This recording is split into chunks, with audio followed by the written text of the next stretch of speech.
Welcome to my channel ACC Fulpras. Friends, I am Ashok sir. Friends, अगर आप इस channel पर पहली बार आए हैं तो इसे सब्सक्राइब कर बेल आइकन को दबा लें, जिससे आगे आने वाले सभी वीडियो का नोटिफिकेशन आपको मिलता रहे। फ्रेंड्स, आज हम लोग हिंदी 100 मार्क्स 12th क्लास की हिंदी 100 मार्क्स के गद्य खंड का दूसरा चैप्टर उसने कहा था कहानी के ऑब्जेक्टिव क्वेश्चन आंसर को देखते हैं। आगे हम लोग इसके सब्जेक्टिव क्वेश्चन आंसर को भी देखेंगे।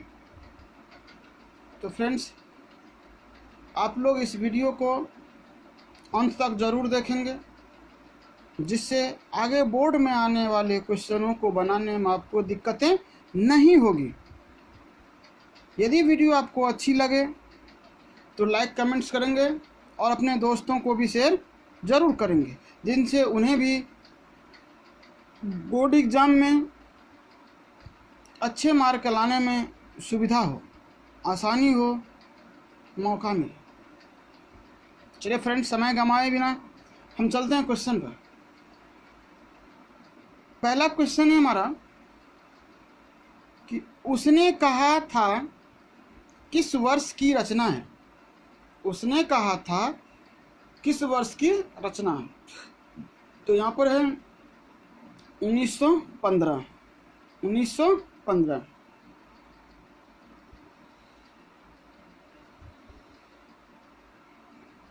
दूसरा क्वेश्चन है हमारा, चंद्रधर शर्मा गुलेरी की कहानी कौन सी है।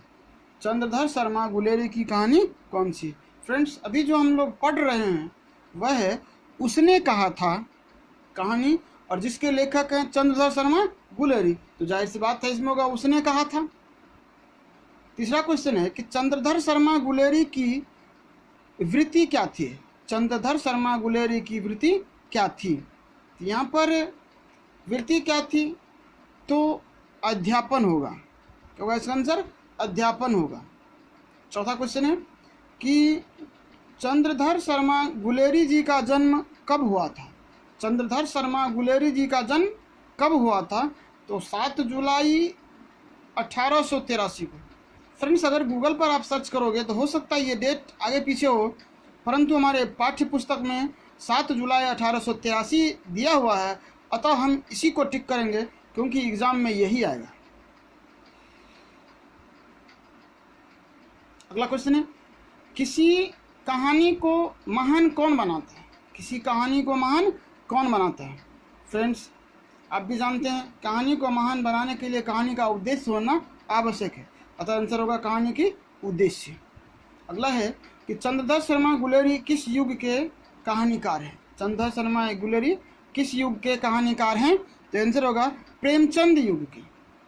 प्रेमचंद युग के। अगला क्वेश्चन है कि लहना सिंह लड़की से बार बार क्या प्रश्न करता था। लहना सिंह लड़की से बार बार क्या प्रश्न करता था। तो आंसर होगा तेरी कुरमाई हो गई। तेरी कुरमाई हो गई। फ्रेंड्स, कुरमाई का अर्थ होता है सगाई या मंगनी। अगला, लड़का और लड़की पहली बार कहाँ मिले थे। लड़का और लड़की पहली बार कहाँ मिले थे। तो आंसर होगा दुकान पर। आंसर होगा दुकान पर। अगला क्वेश्चन है कि गद्य का विकास किस काल में हुआ। गद्य का विकास किस काल में हुआ। फ्रेंड्स, इसका आंसर होगा आधुनिक काल में। क्या होगा? आधुनिक काल में।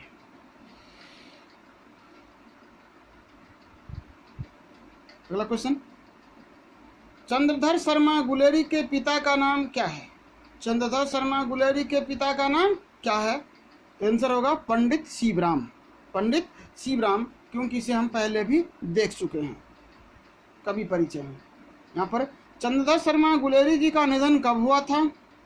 तो 12 सितंबर 1922 को। फ्रेंड्स, अगर आप इसे गूगल पर सर्च करोगे तो हो सकता है डेट इधर उधर हो, दूसरा डेट आए, परंतु हमारे पाठ्य पुस्तक में 12 सितंबर 1922 दिया हुआ है और एग्जाम में भी यही रहेंगे, अतः हम 12 सितंबर 1922 ही मारेंगे। क्वेश्चन, गुलेरी जी का जन्म कहाँ हुआ था। तो आंसर होगा जयपुर राजस्थान में। फ्रेंड्स हम इसका भी आंसर पहले पढ़ चुके हैं लेखक परिचय में। अगला क्वेश्चन होगा, उसने कहा था कहानी में किस शहर का चित्रण हुआ है?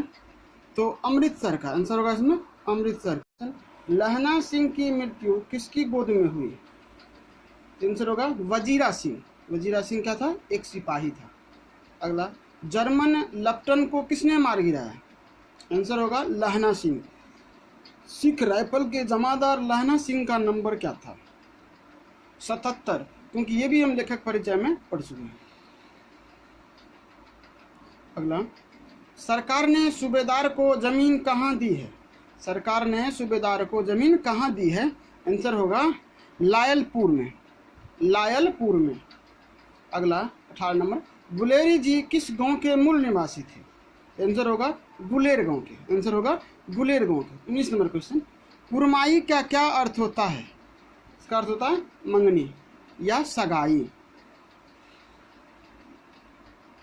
अगला है 20 नंबर, लहना सिंह क्या थे? फ्रेंड्स ये भी हम पहले जानते हैं, वो क्या था? जमादार था, क्योंकि हमने पहले लेखक परिचय पाठ सारांश में पढ़ चुके हैं। हजारा सिंह क्या था? ये सूबेदार हैं, इसे भी हम पढ़ चुके हैं। तो इस प्रकार हमारा ऑब्जेक्टिव क्वेश्चन आंसर खत्म होती है। अब हम लोग आते हैं सब्जेक्ट। फ्रेंड्स अब हम लोग उसने कहा था कहानी के सब्जेक्टिव क्वेश्चन आंसर को देखते हैं। पहला क्वेश्चन, उसने कहा था कहानी कितने भागों में बटी हुई है?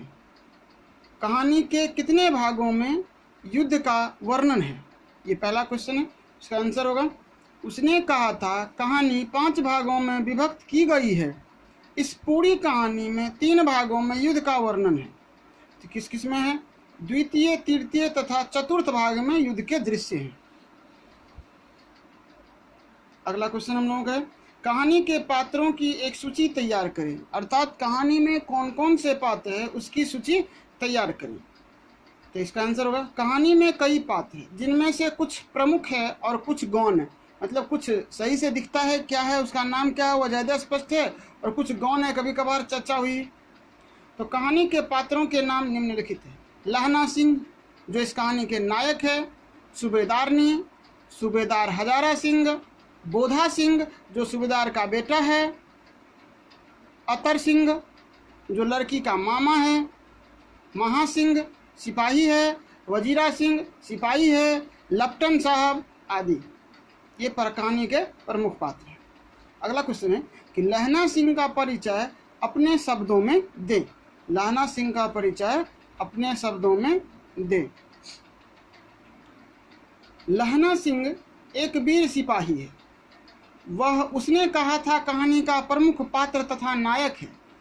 लेखक ने कहानी में उसके चरित्र को पूरी तरह उभारा है। कहानी में उसके चरित्र की निम्नलिखित विशेषताएं उभर कर सामने आती है। जो विशेषता उसका है, कहानी का नायक। पहला तो वह क्या है? कहानी का नायक है। कहानी का संपूर्ण घटनाक्रम लहना सिंह के आसपास घटता है, जिससे यह स्पष्ट होता है कि वह कहानी का प्रमुख पात्र तथा नायक है। कहानी के नायक होने के साथ साथ लहना सिंह एक सच्चा प्रेमी भी था सच्चा प्रेमी। तो लहना सिंह एक सच्चा प्रेमी है। बचपन में उसके हृदय में एक अनजान भावना ने जन्म लिया जो प्रेम था।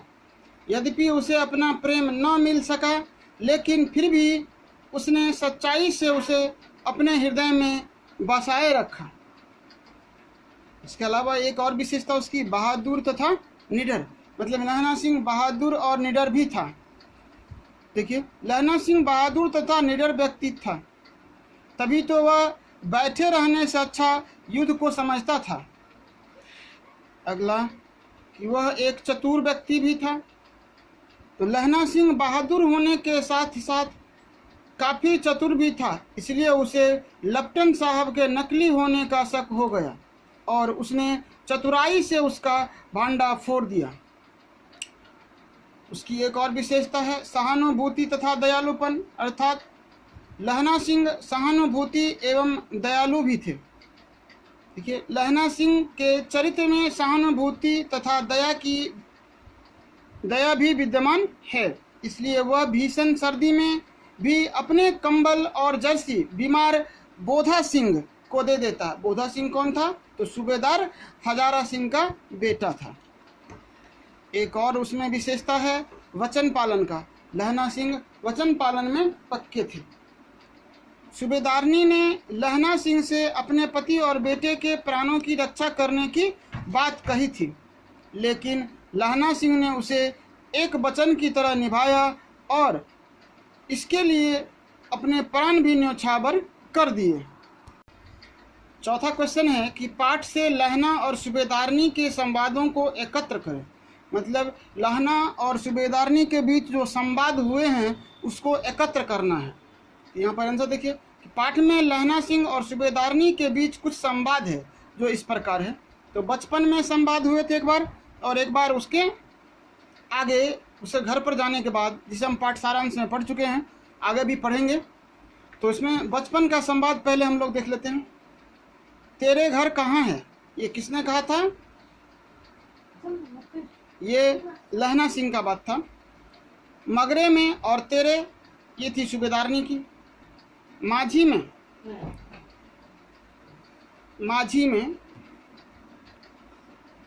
ये किसने कहा था? तो लहना सिंह। यहाँ कहाँ रहती है? अतर सिंह की बैठक में, वे मेरे मामा होते हैं। मैं भी मामा के यहाँ हूँ, उनका घर गुरु बाजार में है। इतने में दुकानदार। आगे कुछ और बातें होगी जिसके लिए हमने यहाँ पर डॉट डॉट मारा है, क्योंकि हमें लहना सिंह और सूबेदारनी की बात दिखानी है।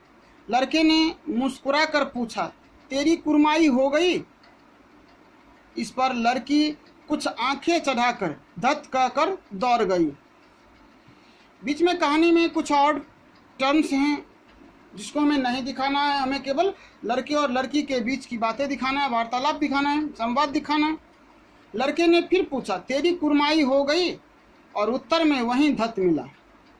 एक दिन जब फिर लड़के ने वैसे ही हंसी में चिढ़ाने के लिए पूछा, तब लड़की लड़के की संभावना के विरुद्ध बोली, हाँ हो गई। कब? ये लड़का ने कहा। कल देखते नहीं यह रेशम से कढ़ा हुआ सालू। ये था सूबेदारनी लड़की की बातें। अब आगे कब मिलते हैं? एक बार जब लहना सिंह युद्ध में के लिए जाने लगते हैं और सूबेदार के क्वार्टर पर जाते हैं, तो वहाँ बातें होती है। तो वहाँ देखिए क्या होती, मुझे पहचाना? यह सूबेदारनी ने कही थी। तो लहना सिंह बोला था नहीं। सूबेदारनी उसको याद दिलाती, तेरी कुरमाई हो गई? धत कल हो गई, देखते नहीं रेशमी बूढ़ों वाला सालू अमृतसर में।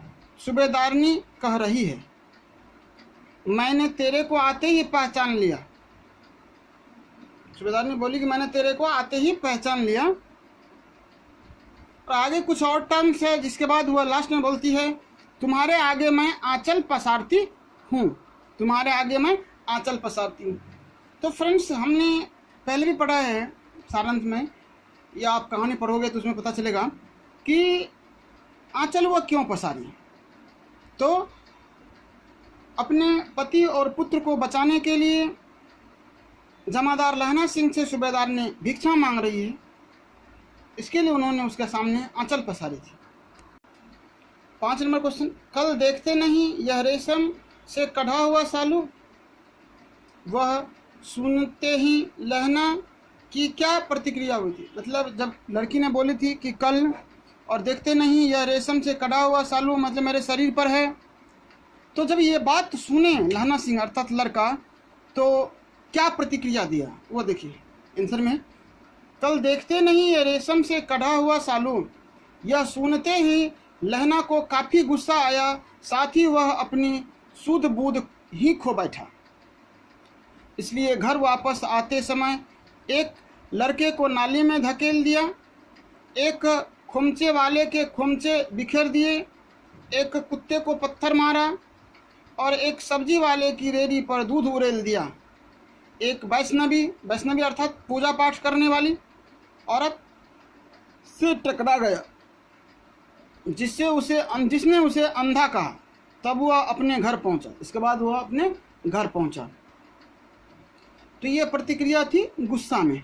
आगे देखिए से अगला क्वेश्चन जो है 6 नंबर, जारा क्या है? मौत है। और निमोनिया से मरने वालों को मुरब्बे नहीं मिला करते। वजीरा सिंह के इस कथन का क्या आशय है? वजीरा सिंह ने यह कथन कहा था, मतलब इसका अर्थ क्या है, यह आशय क्या अर्थ करता है, ये कथन क्या अर्थ स्पष्ट कर रहे हैं। तो जारा क्या है? मौत है। और निमोनिया से मरने वाले को मुरब्बे नहीं मिला करते। वजीरा सिंह के इस कथन का आशय है कि वहाँ युद्ध के मैदान में अत्यधिक ठंड पड़ रही है, जिस कारण ऐसा लगता है कि मानो उनकी जान ही निकल जाएगी। वैसे भी इस स्थिति में इतने लोगों को निमोनिया हो रहा है कि उसे मरने के लिए स्थान भी नहीं मिल रहा। मतलब वजीरा सिंह का कहने का अर्थ है कि ठंडा अधिक पड़ने के कारण अत्यधिक आदमी को निमोनिया नाम की बीमारी हो रही, और निमोनिया के कारण आदमी मर रहे हैं, और इतने व्यक्ति अधिक मर रहे हैं कि जिसको वहाँ रखने के लिए स्थान नहीं मिल रहे हैं। मतलब मौत की संख्या बहुत अधिक है। अगला 6 नंबर क्वेश्चन यहाँ पर नहीं, 7 नंबर क्वेश्चन कहती है, तुम राजा हो, मेरे मुल्क को बचाने आए हो। वजीरा के इस कथन में किसकी ओर संकेत? यह कथन वजीरा किसकी ओर संकेत करते हुए कहा? तो आंसर दिया, कहती हो तुम राजा हो, मेरे मुल्क को आए हो। वजीरा के इस कथन में फ्रांस की मीम की ओर संकेत है। अगला 8 नंबर क्वेश्चन है कि लहना सिंह के गांव में आया तुर्की मौलवी क्या कहता था? मतलब क्या कि लहना सिंह के गांव में जो तुर्की मौलवी आया था वह क्या कहा था? लहना सिंह के गांव में आया तुर्की मौलवी कहता था कि जर्मनी वाले बड़े पंडित हैं, वेद पढ़ पढ़ कर उसमें से विमान चलाने की विद्या जान गए, गौ को नहीं मारते, हिंदुस्तान में आ जाएंगे तो गौ हत्या बंद कर देंगे। मंडी में बनियों को बहकाता था कि डाक खाने से रुपये निकाल लो, सरकार का राज्य जाने वाला है। तो मौलवी क्या कहता था कि जर्मनी का जो व्यक्ति है, अर्थात जर्मनी वाले पंडित है, वे वेद पढ़ पढ़ के विमान चलाना सीख गए, वह गौ को नहीं मारते हैं, अगर वह हिंदुस्तान आ गए तो यहाँ पर गौ हत्या बंद करवा देंगे। और मंडी में जाके बनियों को यह बहकाता था कि डाकघर से अपना पैसा निकाल लो, क्योंकि सरकार का राज खत्म हो जाएगा। मतलब कि अगर पैसा नहीं निकालोगे तो डूब जाएगा। तो इसी के साथ हमारा सब्जेक्टिव और ऑब्जेक्टिव प्रश्न खत्म होते हैं इस अध्याय का। तो फ्रेंड्स, हम उम्मीद करते हैं कि आपको यह क्वेश्चन आंसर बढ़िया लगा होगा। तो हम इससे वीडियो को लाइक करें, कमेंट्स करें और शेयर करें, जिससे आगे दूसरे आपके दोस्तों फ्रेंड्स को भी ये सुविधा होगी पढ़ने में, और वो भी पढ़ पाएंगे और एग्ज़ाम में बेहतर कर पाएंगे। तो have a nice day, thanks for watching.